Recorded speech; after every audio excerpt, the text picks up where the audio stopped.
अपन personality के third video के अंदर देखेंगे कि पर्सनालिटी की थ्योरी कौन कौन सी है। जो सबसे पहले थ्योरी दी गई थी वो थी साइको एनालिटिकल थ्योरी। अगर इस थ्योरी की अगर अपन बात करें तो साइको एनालिटिकल आपकी साइकोलॉजी को जो एनालिटिकल थिंग्स इसमें से अपन ऑब्जर्व करते हैं वो इसके अंदर अपन देखेंगे कि इससे रिलेटेड थ्योरी कैसे है। ये सबसे पहले जो साइको एनालिटिकल थ्योरी वो दी थी ऑस्ट्रियन एक साइकोलॉजिस्ट थे जो ऑस्ट्रिया के थे, सिगमंड फ्रॉइड ने, जो जिनका जीवन काल था 1856 टू 1939 और इसको father of psycho analytical theory भी कहा जाता है क्योंकि इन्होंने क्या की थी, इसका इजाद किया था। और किस टाइम किया था आप देख सकते हैं 1856 में। इस थ्योरी के अंदर सिगमंड या फ्रॉइड साहब ने क्या बोला, उन्होंने बोला कि ये थ्योरी एम्फेसाइज करती है किसको, साइको डायनेमिक फैक्टर्स को, और वो कौन से बेसिस के ऊपर, मोटिवेशन और बिहेवियर। यानी कि ये चीज आपको बढ़ाती है आपके साइको डायनेमिक फैक्टर्स को, किस तरीके से, आपके मोटिव को देखते हुए और साथ ही साथ आपके बिहेवियर को देखते हुए। पिछले वीडियो में अपन ने देखा था मोटिवेशन क्या होता है, किस तरीके से आपके अंदर कोई चीज होती है कि आप उस चीज को प्राप्त करें, साथ ही साथ आपका बिहेवियर ये अफेक्टिव, कॉग्निटिव और कॉग्निशन मोड से किस तरीके से आपके बिहेवियर को अफेक्ट करती है।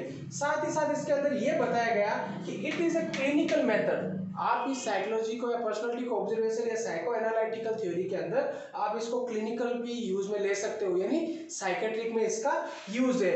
Of the treatment of psychopathology, कि किस तरीके से कोई बीमारी, साइकोपैथोलॉजी का मतलब साइको यानी उसके मेंटल से रिलेटेड, मेंटल कॉग्निशन से रिलेटेड, पैथोलॉजी यानी किस प्रकार से होती है। तो साइकोपैथोलॉजी किसके ट्रीटमेंट में काम आती है, ये किसी भी पेशेंट के मेंटल डिसऑर्डर में। तो सिगमंड फ्रॉइड साहब ने क्या किया कि उन्होंने बताया कि जो साइको एनालिटिकल थ्योरी है वो तीन चीजों के ऊपर डिपेंड करती है।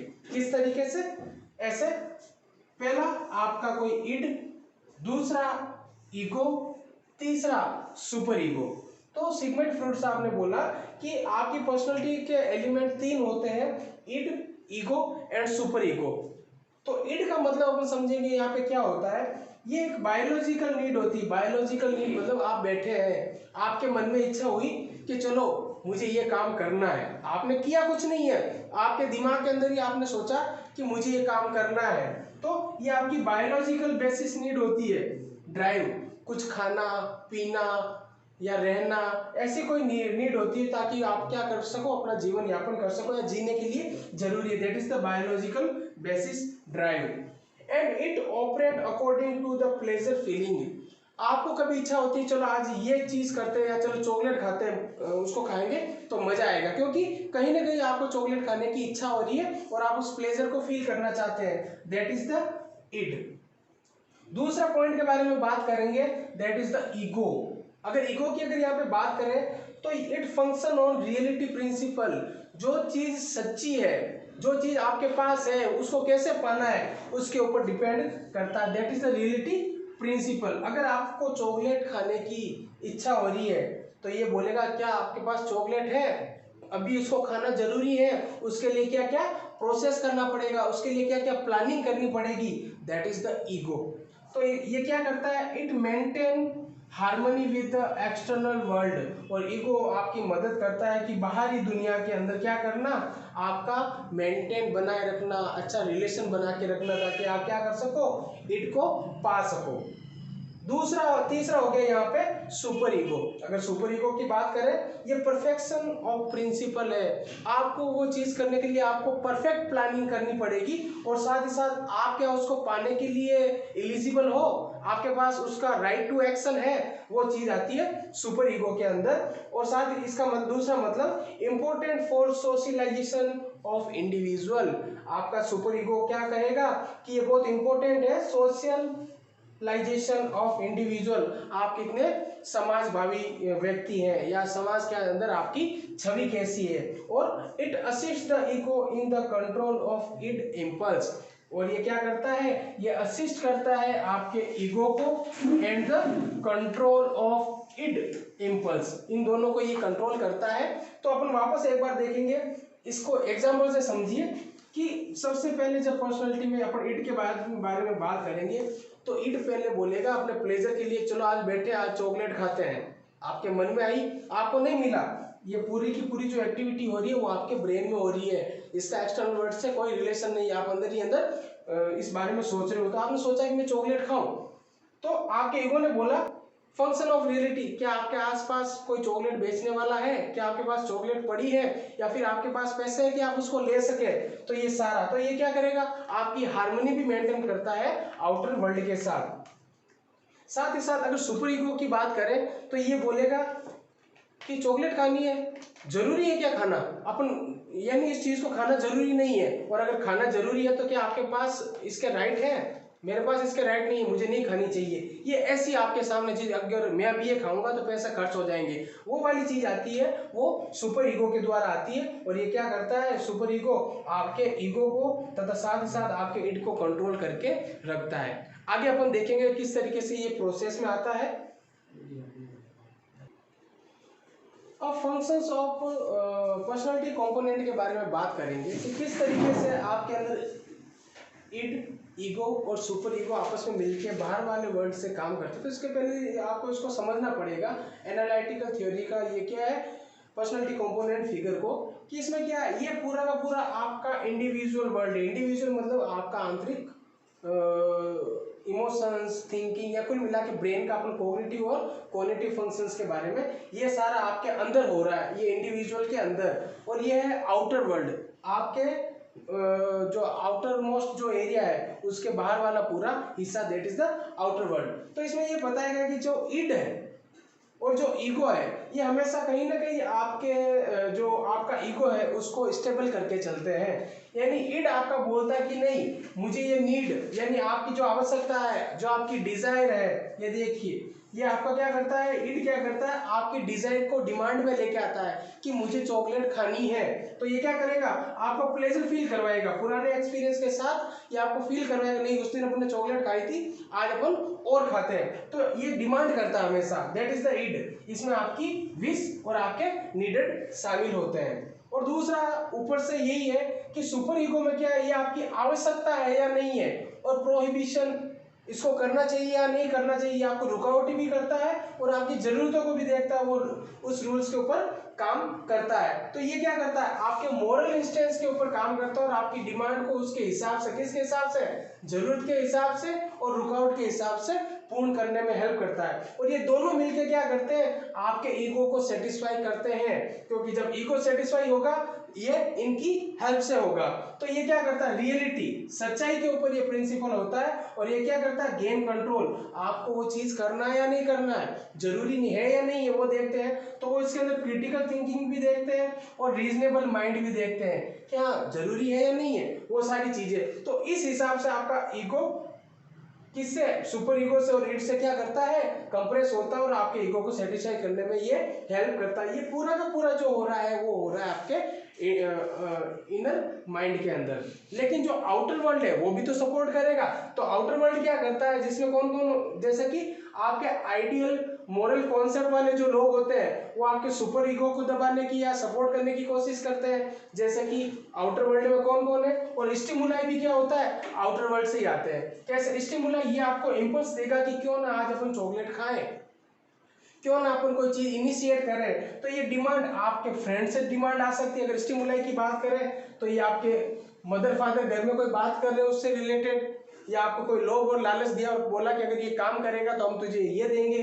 साथ ही साथ आपके पड़ोसी, आपके फ्रेंड, या फिर बड़े लेवल पे देखें तो कोई पॉलिटिकल पार्टीज आपको लोभ देती है ताकि आप उनको वोट डालें। साथ ही साथ चर्चेज, चर्च का मतलब ये है कि क्योंकि पुराने टाइम में क्या है, जब अपन बात करते हैं कि एनालिटिकल थ्योरी जब 18 के अंदर दी गई थी तब उसमें सिगमंड फ्रॉइड साहब ने क्या है, जब राज हुआ करता था वो हुआ करता था चर्चेस का, जो गवर्नमेंट थी वहाँ की वो चर्च हुआ करती थी, तो उन्होंने चर्च का नाम भी डाला।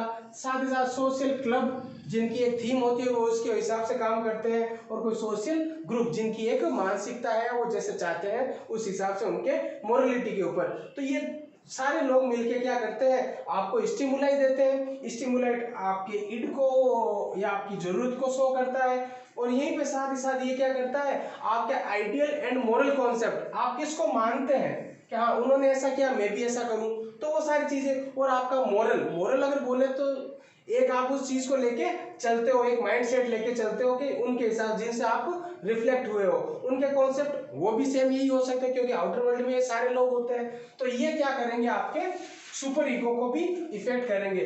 तो यही अपन यहाँ पे कहते हैं कि आपकी आवश्यकता और आपका सुपर ईगो मिलके ही आपके ईगो को क्या करता है, सेटिस्फाई करता है कि हाँ आप चाहते हो, आपको पसंद है, लेकिन आपका मोरल कहता है कि आपको ये करना है, साथ ही साथ ये आपकी डिमांड पूरा करना भी जरूरी है या नहीं है, या नहीं जरूरी है तो मत करो। तो ये क्या करता है, आपके प्रोहिबिट भी करता है। इन्होंने इम्पल्स दिया, शुरू किया, लेकिन आपका सुपर ईगो कहता है कि आप इसको जरूरी नहीं करें, आप उसको रोक भी सकते हो। इस हिसाब से आपका क्या रीजनिंग का मतलब समझते हो ना, किसी प्रॉब्लम को सॉर्ट आउट करना। आजकल एग्जाम में पूछा जाता है रीजनिंग के सवाल, वही रीजनिंग माइंड कि हाँ ये करना सही है या नहीं है। साथ ही साथ क्रिटिकल थिंकिंग, आप उसके आलोचनात्मक, अब ये करना जरूरी है या नहीं, वो सारी चीजें ऐसे करके आपके ईगो को सेटिस्फाई किया गया है। और ये रिलेटिव प्रिंसिपल के ऊपर है कि आपके पास पैसे है या नहीं है, उधार लेके करेंगे या कैसे भी करके, इस तरीके से पूरा आपका कॉन्सेप्ट है। तो इसमें ये बोला गया है कि आपका जो अगर बात करें ओवर इन्वेस्टमेंट, अगर पर्सनालिटी के अंदर इन्वेस्टमेंट देखें तो इन्वेस्टमेंट में ये है कि in the ego will reflect self absorbed behaviour and excess within the super ego. आपका जो क्या होगा कि जो आपका ईगो है वो रिफ्लेक्ट करता है किसको, आपने के बिहेवियर को। आपका ईगो होगा वो आपके बिहेवियर को रिफ्लेक्ट करेगा कि आप क्या चाहते हो, और साथ ही साथ क्या करेगा, अगर आपका ईगो ज्यादा हो गया तो वो सुपर ईगो से क्या हो जाएगा, कंपनसेट हो जाएगा। तो यहीं पे ये बोला जा रहा है। और वहीं पे आपके अंदर क्या आ जाएगी, आपके नेचर में रिजिडिटी, साथ ही साथ सेल्फ डेप्रिसिएटिंग कि मैंने ये क्यों नहीं किया, मुझे ये करना चाहिए था या नहीं करना चाहिए था, अच्छा हुआ मैंने नहीं किया, या फिर अच्छा ऐसा अगर अच्छा होता अगर मैंने ये कर लिया होता, ऐसा बिहेवियर आपको देखने को मिलता है। तो इस हिसाब से इट सुपर ईगो आपके ईगो को रिफ्लेक्ट करता है क्रिटिकल थिंकिंग के साथ। अब अपन आगे देखेंगे कि कौन कौन सी चीजें हैं, या ऐसी कौन कौन सी चीजें, जैसे कि ये सारी की सारी चीजें आपके माइंड के अंदर होती है। माइंड के अंदर होने का मतलब ये है कि कहीं ना कहीं आपका कॉन्शियस, सबकॉन्शियस और अनकॉन्शियस माइंड क्या करता है, आपकी नीड के ऊपर डिपेंडेंसी रहता है। वो चाहता है कि आप कुछ ना कुछ मिलके आपकी पर्सनैलिटी को इस हिसाब से करें। तो इसके में ह्यूमन पर्सनैलिटी के हिसाब से फंक्शन या लेवल ऑफ फंक्शन के हिसाब से देखें तो आपके पास 3, कॉन्शियस, सबकॉन्शियस और अनकॉन्शियस। अब ये किस तरीके से आपके पर्सनैलिटी को रिफ्लेक्ट करते हैं वो देखेंगे। ह्यूमन पर्सनैलिटी के अगर कंपोनेंट के अगर बारे में अगर बात करें तो ये हमेशा 3 चीज़ों के ऊपर, 3 कंपोनेंटों के ऊपर काम करती है। वो भी पर्सनल ह्यूमन पर्सनैलिटी, वो भी किसके ऊपर, अवेयरनेस के ऊपर। उन्होंने 3 कंपोनेंट दिए हैं। पहला आपका कॉन्शियस लेवल, दूसरा प्री कॉन्शियस लेवल और तीसरा अनकॉन्शियस लेवल। इन तीनों कॉन्शियस लेवल के बारे में उन्होंने बताया। तो पहले कॉन्शियस के बारे में बात करेंगे। तो कॉन्शियस लेवल की अगर बात करें तो ये रेफर करता है किसके ऊपर, आपके परसेप्शन, आपको किसी चीज का आभास कैसे होता है। दूसरा आपके थॉट्स जो आपकी ब्रेन के अंदर से उपजे हैं, एंड आपकी फीलिंग, आप उसके बारे में आपकी फीलिंग कैसी है। और ये सब किसके ऊपर होता है, इमीडिएट अवेयरनेस। हाथों हाथ अगर आपके थॉट, परसेप्शन और फीलिंग अगर है तो वो अगर आपको हाथों हाथ अगर उसके बारे में अवेयर कर रहा है तो that is your conscious level of mind. अगर प्री कॉन्शियस की अगर बात करें तो वो है इट इज नॉट इमीडिएटली, ना तो आप कॉन्शियस हो और ना आप अनकॉन्शियस हो। ये इसके बीच की स्थिति है जिसमें ये इमीडिएटली नहीं होता है और नहीं अपन इसको एक्सेस कर सकते हैं कि हाँ आप अवेयर हो या नहीं हो, कोई भी आइडेंटिफाई नहीं कर सकते। लेकिन unlike conscious and pre conscious, conscious and pre conscious content in the unconscious remain inaccessible for the most of part। अगर आपका कुछ पार्ट कॉन्शियस में और प्री कॉन्शियस में है और इसके अलावा जो चीज बची है वो आपके किस में, अनकॉन्शियस माइंड के अंदर चली जाएगी। यानी ये है आपको इमीडिएट एक्शन लेना है तो आपको कॉन्शियस हो, अगर इमीडिएट एक्शन नहीं ले रहे हैं तो ये सारी चीजें होगी। लेकिन इन दोनों की चीजों के अलावा भी जो अगर कुछ चीजें बची है तो वो आपके अनकॉन्शियस माइंड में चली जाएगी। और उसको अपन अनकॉन्शियस के बारे में बात करें, ये अफेक्ट ऑल 3 पर्सनैलिटी स्ट्रक्चर। आपने इड, ईगो और सुपर ईगो के अगर बारे में बात करें तो ये तीनों को क्या करता है, अफेक्ट करता है। इस स्ट्रक्चर को आप देखिए, यहाँ पे आपका सुपर ईगो, यहाँ पे आपका ये ईगो वाला पार्ट, ये सुपर ईगो वाला पार्ट, और ये आपका इड वाला पार्ट। इड के बारे में देखा, ये हमेशा इनिशिएट स्टेज पे रहता है, तो इसको अपन देखेंगे। It is mental event more less unavailable to conscious. ये आपका मेंटल इवेंट है जो अनअवेलेबल रहता है, कभी भी वहां पे उपस्थित नहीं रहता है किसका, कॉन्शियसनेस के ऊपर। तो तीसरा पॉइंट यहाँ पे शो हुआ है आपका अनकॉन्शियस। तो आपका अनकॉन्शियस है वो हमेशा आपके क्या करेगा, आपका थोड़ा सा आपको ईगो के अंदर और साथ ही साथ आपके इड के अंदर रहेगा, लेकिन आपके सुपर ईगो के अंदर इन्वॉल्व नहीं होगा। और वहीं पे अगर कॉन्शियस लेवल की बात करें जिसमें आपके पास अटेंशन है, तो वो आपके सुपर ईगो को और ईगो को अफेक्ट करेगा। और वहीं पे आपका साथ ही साथ आपका जो कॉन्शियस वाला है वो आपके ईगो और सुपर ईगो के भी कुछ पार्शियल चीज को अफेक्ट करेगा। इसके द्वारा यही बताया जा रहा है कि आपका सुपर ईगो, आपकी इड और आपका ईगो वो किस तरीके से आपके कॉन्शियस, सबकॉन्शियस और अनकॉन्शियस माइंड को या प्री कॉन्शियस माइंड, ये तीनों में किस तरीके से रिफ्लेक्ट कर रहा है और उसकी पोजीशन क्या है। अगर यही है आपकी स्ट्रक्चर ऑफ पर्सनालिटी। आगे अपन देखेंगे कि किस तरीके से स्ट्रक्चर ऑफ पर्सनालिटी आपके बिहेवियर को अफेक्ट करती है। जो आपका प्रोसेस है, अपन यहाँ पे बात करेंगे कि जो आपका सबकॉन्शियस प्रोसेस है वो क्या करता है, आपके प्रोसेस को रिप्रेशन कर देता है, और ये आपके उसके अनकॉन्शियस और ऑटोमेटिकली वो क्या करेगा, विदाउट नॉलेज आपके अनकॉन्शियस माइंड में चला जाएगा। जब वो आपके अनकॉन्शियस माइंड में चला जाएगा तो कभी कभार आपने देखा होगा कि आप बोलना कुछ और चाह रहे हो और बोल कुछ और देते हो, जिसको अपन बोलते हैं स्लिप ऑफ टंग। तो स्लिप ऑफ टंग आता है वो आपके अनकॉन्शियस माइंड की वजह से आता है कि एक्सीडेंटली आप क्या करते हो, कभी कभार बोलना कुछ और होता है और आप बोल कुछ और जाते हो, और कभी कभार जो चीजें आपकी रियल लाइफ में रिलेटेड थी वो आपने उसको पूरा नहीं किया, क्योंकि आपका अनकॉन्शियस प्री कॉन्शियस माइंड में के अंदर जो चीजें थी वो आपके कभी कभार ड्रीम्स के अंदर आएगी। आप बात करते टाइम आपके जबान फिसल जाएगी, जिसको अपन बोलते हैं स्लिप ऑफ टंग। वो सारी चीजें उसी के लिए रिस्पॉन्सिबल होती है। अब अपन आगे देखेंगे कि जो ये साइकोलॉजी की जो थ्योरी थी, साइको एनालिटिकल थ्योरी, ये किस तरीके से आपके डेवलपमेंट में हेल्प करती है। जब आपका जन्म होता है फ्रॉम बर्थ टू एडल्ट, किस तरीके से आपके अंदर डेवलपमेंट आता है, कौन कौन सी चीजें इसके अंदर अफेक्टेड होती है, वो सारी अपन देखेंगे। तो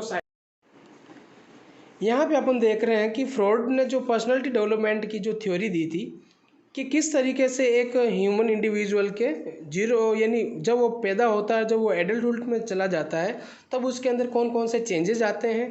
तो इसमें कुछ मेन हेडिंग्स दे रखी है, जैसे कि कौन कौन से स्टेज डेवलपमेंट आते हैं इसके अंदर, साथ ही साथ उनके मेन कैरेक्टरिस्टिक्स क्या है, उसके सक्सेसफुल टास्क कौन कौन से जो वो अपनी लाइफ में करेगा, और कौन कौन सी चीज़ें वो नहीं कर सकता। तो ये वो सारी चीज़ें जो नहीं कर सकता इस पर अपन ज़्यादा ध्यान नहीं देंगे, क्योंकि मेन चीज़ें ये तीनों, एक तो सक्सेसफुल टास्क जो वो कर सकता है कंप्लीट, साथ ही साथ कौन कौन से कैरेक्टरिस्टिक्स उसमें देखने को मिलेंगे, और साथ ही साथ उनकी एज क्या होगी उस डेवलपमेंट के दौरान। तो पहले अगर अपन बात करें तो इसकी है ओरल स्टेज। ओरल स्टेज को इन्होंने यहाँ पे बताया है फ्रॉम बर्थ टू 2 ईयर, यानी 0 से लेकर के 2 साल तक। इसमें बच्चा का जो मेन कैरेक्टरिस्टिक्स रहेगा कि use mouth and tongue to deal with anxiety, यानी जब भी उसको घबराहट होगी तो वो क्या करेगा, वो या तो थंब सकिंग स्टार्ट कर देगा अपने मुंह में उंगली डाल करके, या फिर उसको भूख लगेगी, वो रोने लग जाएगा और उसकी माँ उसको दूध पिलाना शुरू कर देगी। साथ ही साथ अनसक्सेसफुल या सक्सेसफुल टास्क के अंदर क्या होगा, ओरल ग्राफ्टिफिकेशन। ओरल ग्राफ्टिफिकेशन का मतलब वो अपना सारे जो फीलिंग्स है या जो भी टचअप है वो अपने ओरल ग्राफ्टिफिकेशन के थ्रू देगा। लेकिन कौन कौन सी चीज़ें वो नहीं कर सकता, तो देखिए स्मोकिंग, ऑब्वियसली 0 to 2 बर्थ का जो 2 ईयर का जो बच्चा है वो स्मोकिंग नहीं कर सकता, शराब नहीं पी सकता, उसमें मोटापा नहीं होगा, साथ ही साथ नेल बाइटिंग नहीं होगी, और नहीं वो ड्रग का एडिक्ट होगा। दूसरी स्टेज की अगर अपन बात करें हैं तो वो है एनल, जो क्या 2 to 3 ईयर्स की होती है। इसके अंदर क्या होता है कि उसका मस्कुलर कंट्रोल होता है ब्लैडर के ऊपर, यानी वो जब चाहेगा तब वो यूरिन पास कर देगा, और जब चाहेगा उसको रोक लेगा, या उसको जब यूरिन लगेगा तो वो बोलना शुरू हो जाएगा कि मम्मी मुझे यूरिन पास हो रहा है, तो क्या करें, तो वो बोलेंगे कि आप उधर जाके कर लो, तो वो वहाँ रुक जाएगा। लेकिन उससे पहले वो क्या करता था, जहाँ लेटा है जहाँ बैठा है वहीं पर वो यूरिन पास कर देता। साथ ही साथ रेक्टम में फीकल पास के लिए भी अपन यही देखेंगे, और साथ ही साथ प्रोवाइड सेंसुअल प्लेजर, जब उसको रेक्टम में या फिर बोले कि जब उसको फीकल पास करना होगा या यूरिन पास करना होगा तो उसको प्लेजर फील होगा। अगर उसको फीकल पास करने के लिए बिठा देंगे तो वो कम से कम जो नॉर्मल 15 से 20 मिनट या फिर 7 से 8 मिनट का है तो उससे ज़्यादा टाइम क्या करेगा, फीकल पास करने में देगा और इसी में उसको प्लेजर फील होगा स्फिंक्टर कंस्ट्रिक्ट करने में और डायलेट करने में। तो इसके अंदर सक्सेसफुल टास्क क्या होगा कि वो बाउल और ब्लैडर के ऊपर कंट्रोल कर लेगा। और अनसक्सेसफुल टास्क में ये होगा कि उसको कभी कॉन्स्टिपेशन नहीं होगा, उसको साथ ही साथ परफेक्शन नहीं आएगा, ऑब्सेसिव कंपल्सिव डिसऑर्डर भी उसमें देखने को मिलेगा। उसने अगर एक बार यूरिन पास कर ली तो उसको लगेगा मैंने यूरिन पास नहीं किया, बार बार यूरिन के लिए जाएगा या बार बार फिकल के लिए जाएगा। उसके अंदर ऐसी कोई चीज़ देखने को नहीं मिलेगी। यहाँ पे ये जो चीज़ है वो नहीं करने वाली है, तो उसको ओसीडी ऑब्सेसिव कंपल्सिव डिसऑर्डर नहीं होगा। थर्ड अगर स्टेप की अगर बात करें तो वह है फेलिक स्टेज, जो 3 से 7 साल के ईयर तक उसके अंदर देखने को मिलेगी। इसके अंदर होगा लर्न सेक्सुअल आइडेंटिटी, उसको पता लगेगा कि वो लड़का है या लड़की है। साथ ही साथ वो अवेयर होगा अपने जेनाइटल एरिया से कि किसकी वजह से उसको लड़की बोला जाता है और किसकी वजह से उसको लड़का बोला जाता है। और साथ ही साथ उसको ये सारा बताने में उसको प्लेजर फील होगा कि मैं लड़का हूँ, तो अगर वो बार बार अपने जेनाइटल्स को छुएगा और उनको शो करने की कोशिश करेगा। साथ ही साथ पजेस टू ऑपोजिट सेक्स, इस दौरान अगर इस एज का अगर कोई बच्चा है, अगर वो लड़की है तो ज़्यादातर अपने ब्रदर या अपने फादर के साथ अटैचमेंट होगा, क्योंकि ऑपोजिट सेक्स इस टाइम उनको क्या करते हैं, अपनी ओर अट्रैक्ट करते हैं। और यहीं पे अगर वो फीमेल है तो वो अगर वो मेल है तो या अगर लड़का है तो वो अपनी मदर या सिस्टर की तरफ अट्रैक्ट होगा। और ज़्यादातर उनकी लड़ाइयाँ उनके ऑपोजिट सेक्स वाले जैसे पेरेंट्स हैं उनके साथ होना शुरू होगी। और अवेयर ऑफ सेक्सुअलिटी, उनको पता लग जाएगा कि वो मेल है या फीमेल है और उस चीज़ को वो अपने अंदर संभाल के रखेंगे। उनमें क्या नहीं देखने को मिलेगा, एक तो होमोसेक्सुअलिटी का मतलब कि वो सेम सेक्स के साथ वो ऐसा उनके कुछ प्लेजर फील होने वाली बात नहीं होगी, वो हर किसी के साथ खेलना उठना बैठना शुरू नहीं होंगे, ऐसा कुछ नहीं देखने को मिलेगा। साथ ही साथ ट्रांससेक्सुअलिटी यानी जेंडर चेंज करवा लेना, अगर मेल है तो फीमेल बन जाना, फीमेल है तो मेल बन जाना, या फिर दोनों में से कुछ नहीं रहना, ये चीज़ उनमें देखने को नहीं मिलेगी। सेक्सुअल आइडेंटिफिकेशन उनमें देखने को नहीं मिलेगा। और साथ ही साथ जनरल जो प्रॉब्लम होती है सेक्सुअलिटी वो उनमें देखने को नहीं मिलेगी। फोर्थ स्टेज की अगर बात करें वो लेटेंसी स्टेज, तो लेटेंसी स्टेज वो जो होती है 17 से 11 साल तक की होती है। और उसके अंदर क्या होता है, quite stage in sexual development, इस दौरान उनके जो सेकेंडरी सिम्टम्स है वो उनमें देखने को मिलेंगे, धीरे धीरे आएंगे, अपन नहीं कह सकते क्योंकि आमतौर पे गवर्नमेंट ने ये बोला कि 13 ईयर और 15 ईयर फॉर बॉयज़ ये देखने को मिला, लेकिन यहाँ पे उनके अंदर सेक्सुअल डेवलपमेंट देखने को मिलेगा। और इनमें क्या होगा, लर्न टू सोशलाइज, इस दौरान वो क्या करेंगे, अगर बात करें तो 7 से 11 का मतलब वो जब बच्चा दूसरी क्लास 5 साल का होगा तब उसको स्कूल में डालेंगे। 5 साल से लेकर के यानी 5 और 2 साल उसकी ईयर, मतलब सेकंड क्लास से लेकर के उसकी 6th क्लास तक की जो एज होगी उस दौरान उनके अंदर ये डेवलपमेंट देखने को मिलेगा। और इसी के अंदर क्या होगा, उनको लर्न टू सोशलाइज, वो फ्रेंड बनाना सीखेंगे, दोस्त बनाना सीखेंगे, लोगों के साथ उठक बैठक करना और ज़्यादातर घर से बाहर खेलने में ये टाइम बिताना वो इनमें देखने को मिलेगा।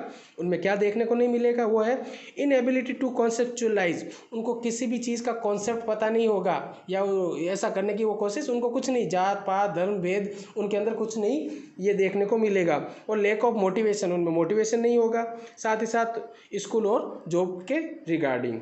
अगर फोर्थ के बाद में अगर फिफ्थ की बात करें तो वो है जेनाइटल अगर एज की बात करें वो 11 टू एडल्टहुड तक, जब वो जवान होंगे तब तक की ये एज मानी जाती है। इसमें उनके अंदर सेक्सुअल मैच्योरिटी आएंगी, सेकेंडरी सिम्टम्स आएंगे और साथ ही उनको वो सेटिस्फैक्ट्री रिलेशन भी उनको मिलेगा। और साथ ही साथ क्या करेंगे, उनके रिलेशन ऑपोजिट सेक्स के साथ ज़्यादा बनेंगे, यानी वो अगर मेल है तो फीमेल के साथ ज़्यादा उनका अट्रैक्शन होगा, अगर फीमेल है तो मेल के साथ उनका ज़्यादा अट्रैक्शन होगा।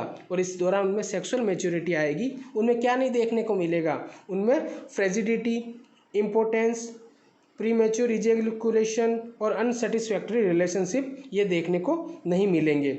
तो इसमें आपको सब पता लग गया होगा कि जो फ्रॉड साहब है उन्होंने पर्सनालिटी डेवलपमेंट में ये बताई है कि एक इंडिविजुअल या ह्यूमन बीइंग के अंदर इस एज के दौरान ये चीज़ें होती हैं, उनके मेन कैरेक्टरिस्टिक्स ये होते हैं और कौन कौन से टास्क वो कंप्लीट कर सकते हैं और कौन कौन से अनसक्सेसफुल टास्क है जो वो कंप्लीट नहीं कर सकते, वो ये सारी चीज़ें अपन में उनमें बता दी हैं। तो यहाँ पे अपने फ्रॉड से आपका क्या है, पर्सनालिटी डेवलपमेंट कंप्लीट होता है। और आगे अपन पढ़ेंगे नेक्स्ट वीडियो के अंदर दूसरी एरिक्सन की theory of psycho social development. Thank you.